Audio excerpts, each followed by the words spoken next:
方から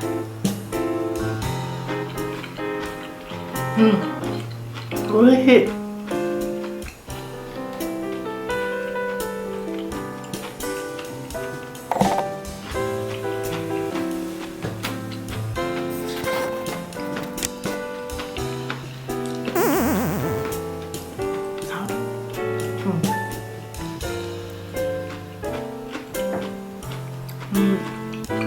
歯ごたえがシャクシャクしておいしいです。ザサイとキャベツってすごくよく合うと思います。ご飯が欲しいということでご飯持ってきました。絶対合うと思います。では改めていただきます。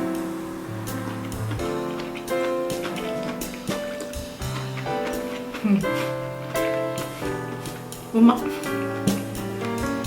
ピリ辛がお好きな方はラー油なんかも2、3滴5、6滴落としたらいいのかなって思います。ごちそうさまでした。